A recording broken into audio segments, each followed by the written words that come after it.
Coucou! Mais pourquoi suis-je donc en lapin aujourd'hui? C'est pour vous présenter les 23 heures de la BD. Les 23 heures de la BD, c'est quoi? C'est un marathon artistique. Le but est de créer 24 planches de BD en 23 heures. Ça se passe pendant le changement d'heure, donc c'est ce week-end.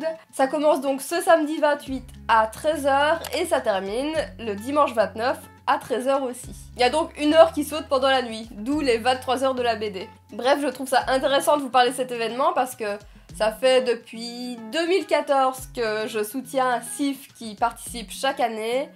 Moi je n'y participe pas, mais en soutien, je fais toujours des petites activités de mon côté. Par exemple, une fois j'ai créé une poupée en tissu pour m'occuper. Cette année je me tâte à m'inscrire quand même, on sait jamais que j'ai envie de faire un roman photo ou un truc comme ça. Ou alors peut-être que je me lancerai dans un projet en tricot qui n'a rien à voir. Mais bref, je suis là en soutien. Et je me dis, s'il y a des gens intéressés par la BD dans le coin, c'est la bonne occasion, vu qu'il y a le confinement.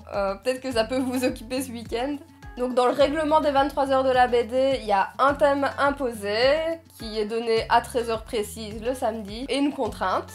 Par exemple, l'année dernière, le thème c'était « Équipe de rêve » et la contrainte c'était « Votre histoire doit contenir une citation de film ou de série facilement identifiable ». Bref voilà, il y a un thème différent chaque année et là, suspense, on connaîtra le thème samedi à 13h. C'est ouvert à tout le monde, que ce soit des professionnels, des amateurs. Même si vous ne participez pas, je vous invite à quand même aller lire quelques BD, c'est toujours cool. Il y en a qui sont vraiment très talentueux. Et même si vous dessinez mal, c'est pas grave. Si vous avez envie, lancez-vous. Il y a tout type de dessin dans les 23 heures et puis je trouve que c'est une bonne façon de se réunir d'une certaine manière à distance. Si vous avez des amis avec qui le faire, vous pouvez en même temps être sur Skype et papoter ou lancer un Discord. D'ailleurs, ils ont aussi un Discord sur les 23 heures si vous voulez squatter un petit peu. Et tous les types de travaux sont acceptés. Sur leur site, il est indiqué tous les types de travaux sont acceptés.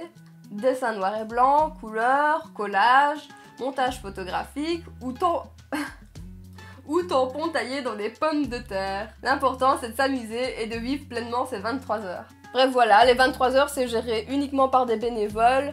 Et les gens font ça uniquement pour le fun. Donc le site c'est 23HBD, je vous mets le lien en description de toute façon. Et si vous y participez, amusez-vous bien. Allez, salut!